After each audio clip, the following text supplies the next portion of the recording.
Well, while Hugh's just rolling a cigarette, this seems like a good time to give a content warning for this particular project. There may be some effing and jeffing, some coarse language that the young ones might not want to hear.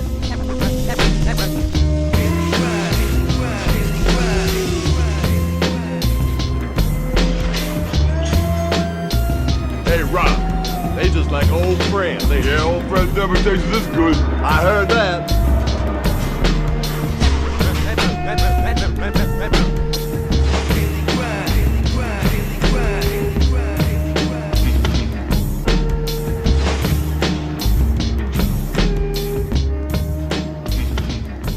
Episode 20. Episode 20, good afternoon. How is it going, Theo? It's not bad. It's Easter Sunday. Happy Easter. Happy Easter, everyone. I'm celebrating Happy episode... Easter, Hudson. I'm not sure I'm actually saying to you. No, I'm celebrating episode 20 in style, baby. How's the watch today, Theo? 20. It was a bit despairing in places. But How many chunks did we watch it in? 3. I was making some donuts, so I had to keep running off to prove my dough and... But sweet Mary Jane's been keeping me company today, so I think that helps with... How awfully good of her. She's always around. Even on Easter Sunday. Yeah, 20. It's a bit of a milestone, isn't it? 20 episodes. Who would have thought it when we started this just under 3 weeks ago? Smile on our face, enthusiasm in our heart. I think we enjoyed each other's sort of quips more than actually watching the film today. I'm not saying I enjoyed the film. It was just, it wasn't a particularly bad watch. No, we rolled through it pretty well, and as you said, a bit of good banter. I was thinking, man, the neighbours must think, because it's nice and sunny outside, and every day around, I don't know, early afternoon, they're like, those fucking weird guys watching the same film again. I'm going to search the podcast. Search the Apple podcast and see what... Laughing their arses off like a pair of maniacs. Something I thought, oh man, can you always tell, now that we've watched it so many times, on like the last scene, I take off my glasses, sit on the edge of my seat, ready to turn the PlayStation off. I did notice today, actually. I've done it the last couple of times. I'm just like, oh, come on. Something that I thought of today, man, which I thought was pretty funny. I'll let you be the judge of that, I guess. Go on, let's hear it. So, you know, the pro skaters in the film are doing a good job. Like, they're pretty sick. Yeah. And especially the extras. Bucky Lasek is Eric's vert extra, is that right? Yeah. And they're all like, yes, we're pulling it out of the bag. This film is going to be sick. And then they go and watch it, and they're like, oh. So I was thinking about how they edited that final showdown. And vert is something that they do quite well in the film. They manage to edit it together quite well because they have the concept nailed that you want to see someone take off and then land. Which is the bit they mess up in the street scenes or park scenes. Well, it's almost all done in like a continuous shot. So there's one angle for one trick and then they cut it together for another angle for another trick, which is fun. I'm totally fine with that. But on some of the bigger tricks, which I can understand, like the cheeky board tap, and they have another cut where he's kind of like losing control of the board, which doesn't look like the cut previous to that. It doesn't look like he should be doing that from the previous image, but oh, I never noticed that. That's beside the point. He taps it and it like bails. Yeah. I get that for the movie. I can understand that. Yeah. When the other guy like bails his fakey 900, that's understandable. But when they meant to land these big tricks and they have like 3 different cuts, it just doesn't make it look good. No, it doesn't. No. Or particularly real. Like I don't think. I don't know, Dustin says in the director's commentary that he didn't land it. That's not one continuous trick, but he did go to land it somewhere else. He landed it. Yes, yeah. His kick flip rodeo, whatever it is. Yeah, it's just edited together badly, and all the street, half the stuff is like an action shot of him on a rail, and then cut to the next thing. They took away from big tricks of the scene. Yeah. These are the huge tricks of the movie. Because as you said, all the other pros, like Bob Burnquist and stuff, all their little skate things are pretty sick, man. And yeah, you're right, it takes away from the... Yeah, and then these like massive tricks that game changers for Eric, for example, are just cut together really badly and look really shit. Yeah. You know they're like on tour. Did you notice they're on tour? There should be more street skating, man. They should find some spots along the way, don't you think? Yeah, for sure. 'Cause they tend to skate little park setups, don't they? And again, I can understand why, for just the amateur viewer, that's more of a skateboarder's mentality, isn't it? Being like, oh, they should be stopping at some famous spots around the country and doing some stair sets or something, you That'd know? be cool. Yeah, hitting up familiar spots would be cool. Which is, I imagine, is what that is. It Street Dreams, that P-Rod film that I've mentioned Yeah, you've before? mentioned it, yeah. I bet that's a lot more like that We should watch that, man. for our next movie. I don't know about that. I'm pretty done with skateboarding. How would you feel about School of Rock for Good shout. I can't believe we didn't think of that. Series 2, School of Rock. Yeah, good shout, because that's actually a really good film. how long is it? I have a feeling it is probably around the same length. 2003 as well, Theo, School of Rock. 91% on Rotten Tomatoes, 7.1 IMDb. So that combined with Grind is like 99%. That's how it will feel. We just need a 1% film for season 3 and then that's it. 1%. Oh, we could do Gotti. I think that's 0%, which would mean we have to do a series 4. Yeah, that's a free one. Imagine doing Gotti. It's 109 minutes, which is way short. Gotti. No, sorry, School of Rock, which is... 2 minutes shorter. No, fucking like it's 8 minutes longer. Oh, shit, yeah. Yeah, it is. 8 minutes of pleasure longer, though. Say that now. School of Rock is great. Everyone knows it's great. It's got a good rating. But if we pick apart the film 31 times, Theo, do you think we'll still enjoy it? No, I don't think we're going to enjoy any film that we do this to. No. Something else we noticed. Jamie's, so the love interest, Jamie, her story arc. If people are still listening to episode 20, I don't think you need to explain who Jamie is. The love interest, Eric's love interest. A classic love story. For the new, beautifully shot. For the new listeners there. Do you want to talk about Jamie's story arc? That's something we noticed today. Oh yeah, something that we haven't really processed in our brains, I think, from being quite close to the film already. Yeah. Is that we always knew Jamie was a skateboarder. Yeah. But you never see Jamie skating until Santa Monica. And then it's like a big reveal. And the characters even cue it up and everything. Yeah. And what does Matt say when they first get to the Santa Monica park? He's like, "That's her, dude! Dude, that's her!" Yeah. And we're like, yeah, like she's a pro skater, man. Why would we? But again, because we've watched it a few times before, we always knew that. And then Jamie's like, "You don't have a problem with chick skates, do you?" Yeah, which I think is a bit of a weird question. Imagine if it got to that scene and Eric was just like, "Oh, actually, I kind of do. Sorry, this is over." Yeah. I'm not finding out. Then it might have actually made it as a comedy. So you think that was supposed to be a big reveal? Like, Yeah. whoa. So, well, she's a chick and she's pro. So what were we supposed to presume before? That she is Like on a tour groupie, because maybe, or just because she's just with like Bam? skateboarding. Maybe she just happens she's doing a road trip of her own in a nice comfy SUV. A nice sub. Oh, so we're okay. So we're sort of led to believe, yeah, she likes skating, but she's just following the tour as they are, but just doing it in a much more sensible fashion. She knows where the tour ends up. She's like, That's another thing, Theo. I was like, how did we get on the list when they got here? And then they realised that she's a pro. She's skating, so she pulls some strings. Yeah, pull some strings, sucks. Did it? Yeah, I'm sure she did. Slut at your service. I'm sure she just showed them her board slide and. Yeah, we'll let anyone else you want in. Oh, so you know when Eric has his little hissy fit and they have the team talk and all the morale's revived again. Don't push me! I'm trying to say we're having fun, bro. And they have their team talk and they're like, "Thanks, we won't take your lift to Santa Monica." Before that, were they sort of done? Were they like done with the tour? Were they going to go home? I don't know. I presume not. Well, because Jamie was like, "Oh, see you in Santa Monica," and Eric's like, "Duh? I've never heard of Santa Monica." So, were they just going to go home? It's never really explained, is it? They're just on their way. I don't know. They probably would have done some planning. Yeah, maybe. Going to speak to someone like, so where's the next big comp? It's less interesting exposition. Yeah. I mean, it's a big old plot hole, but easy exposition. Second. Easy exposition. Easy exposition. Easy exposition. Easier done than said, my friend. Yeah, some notes. We've taken some notes over the last couple of days. I've taken some notes, yeah. I'm trying to freestyle them. It's not going well.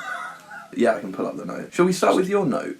What was my note? Have we not talked about that? Jamie. No, we talked about Jamie. That you said about the California skate culture. Oh yeah, so something I kind of noticed on this watching is all around the country is very, very surfery vibe. Yeah. Like quite long hair, and everyone's wearing like Billabong and Hurley and Lost and all these surf brands. Is Lost surf? Yeah, they make wetsuits and stuff. Oh, I'm such a tool. I thought it was. So yeah, I fell for it, man. I always thought it was a skating brand. Fair enough. So yeah, they wear all these brands. All these like surf brands. Chicago's not near the sea, is it? I don't think so, no. So, what's up with that? So the film takes on a very Californian culture in skateboarding, which I suppose since it's all shot around LA makes sense. Yes. Yeah. Okay. Yeah, I get that. But it doesn't bring home pure skateboarding culture where everyone's wearing like Santa Cruz t-shirts and Enjoy and chocolate. They missed out on a lot of skate brands. But do you think, I get the whole California culture thing, and obviously it was all done in half of them are based there, I think. So.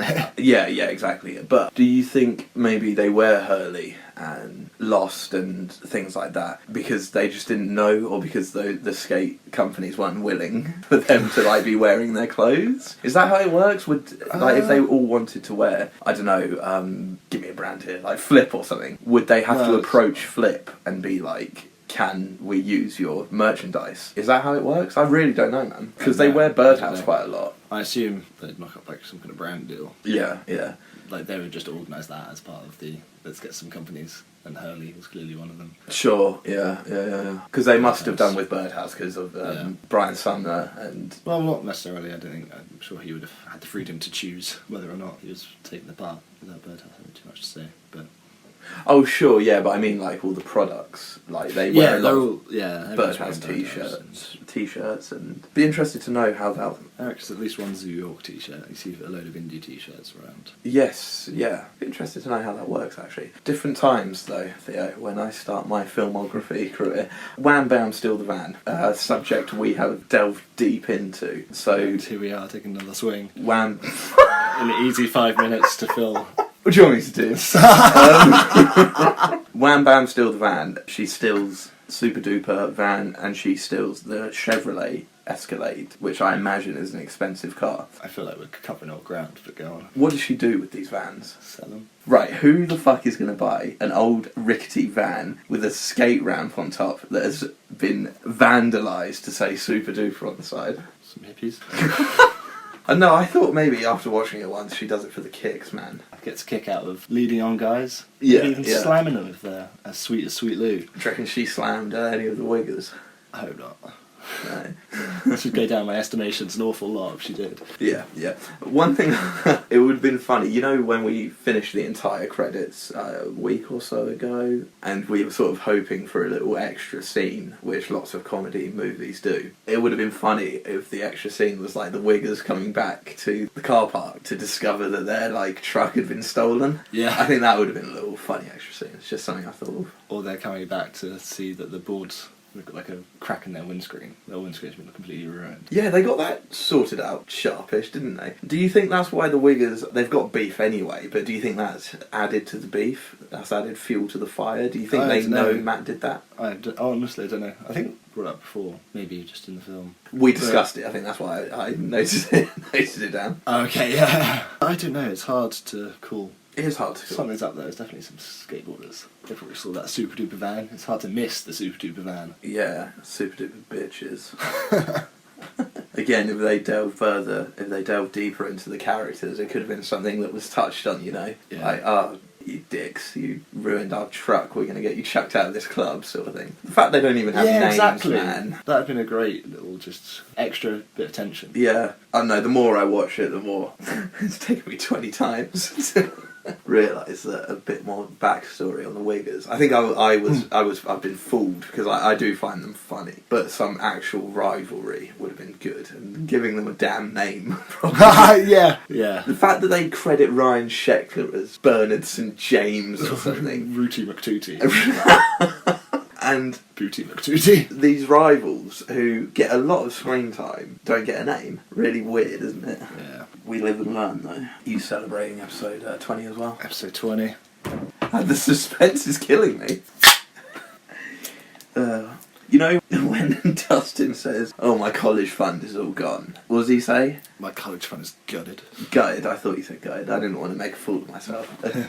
No, I've never made a fool of myself on the podcast before. So that's exactly the point of this. I didn't want to start now. And then Sweet Lou looks over at him with, like, surprise. Yeah, like he Almost. doesn't realise that, oh god, I thought you just had like rich parents. I didn't realise this was your college fund we've been pissing up the wall for the last... Do you think that's what that look's supposed to mean? Because that's how I took it today. Sort of like, oh damn, like this guy has actually worked hard. What for a this legend. money. Yeah, yeah. I'm going to psych him up in the last scene. I'm psyching you up, dude.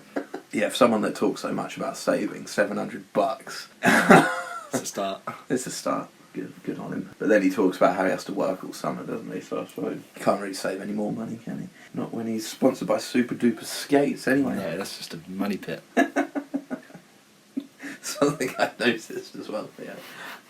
On the DVD, on the main menu, they couldn't even be bothered to Photoshop Eric's face onto, I'm guessing it must be Bucky Lasek. So your first introduction to the DVD is not even Eric's face. No, it's brilliant. So obvious as well, you know, it's a still photo. Yeah.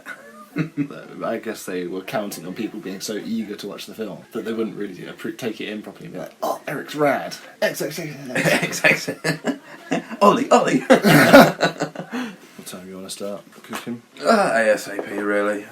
But, you know, I always stress about these things, but it will happen when it happens. What are you cooking for dinner? I'm doing It's fine, classic Sunday. Easter roast lamb. Sainsbury's finest? Sainsbury's own.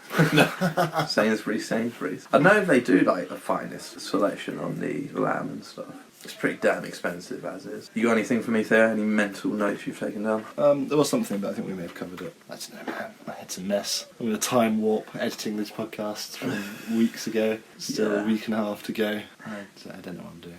It's alright for me, like, listening to the finished product, because even if we've covered something before, it's just like a podcast, you know. But for you, cutting out all the bullshit and listening to the same things over and over. That's the job, to actually make it a decent product. I hope. Ish. First 10 episodes might be like prime, then it really falls off the last 21. Last 21. That would be bad, wouldn't it? We won't know until it's too late. What will happen to our 5-star rating on Apple Podcasts, Leo? I don't Boom! know. Yeah, 5 stars, baby. From, Again. that's pretty sick, though. From 3 anonymous... Yeah, I definitely didn't give us a 5-star rating. Did you, Hudson? No, I didn't. No, so there's 3 fans out there. Willing to give us a rating. Hells yeah. Oh, hells yeah. Theo, the motel owner, when they have their little exchange on the bed, Heavy metal rules. and Matt does a fart. Oh, he does a tootie. He does a tootie. His booty tootied. Okay. And then a second fart happens. And it turns out it's the motel owner on the floor somewhere. How long has that fucking dude been in there? I don't know, because they must have, when they got into the room... Maybe they all must have, showered together. They must have all eventually had showers and gone to get some food or something. So Maybe they went to slipped get in. food. Yeah, okay, fair enough. I was... But they're all like chilling out naked and they're all about to go to bed. So they must have been there for at least like 45 minutes. So he must have been there for an hour plus. Yeah, he's been Just there lying for there trying to get his underwear back. a long time. Where are my mentees? I don't think his main motive was to get his underwear back. Funnily enough. She wants to chill with the homies. Wasn't quite sure how to ask how. Would have been funny if they had their little team brief in the shower. That would have made it quite funny. Like if they tried to make it not serious, as opposed to trying to make it serious on like a linen bed. I think I'm done, Ben. Yeah. I think I haven't got much to say on Easter Sunday. No, we're just enjoying the weather. Hope everyone out there staying safe. Hells yeah. Oh, hells yeah. Now, just stop me if we talked about this before, but how does the team know? Team. How do Eric, Dustin and Matt know Sweet Lou? Have we talked about that before? Have we done that? Just through skating, man. Do you think just hanging out at the skate park? Yeah. They became friends with him. He's a pretty rad skater, you know. Maybe Sweet Lou had a crew, they were skating hard, but they kind of real life gets in the way. They chip out, but here are some sick kids. Sick middling teens. Sick, late 20s, early 30s. Or even like, you start skating when you're like 11 or 12 and you kind of know the people around. Sweet Lou's like one of the people 15, around. but at that point. Yeah, he's around, he's shredding. It's not that weird. No, I didn't think I didn't think it was weird. I just No, I'm just saying, I've made it sound very weird. Oh, okay. Happy Easter, everybody. What?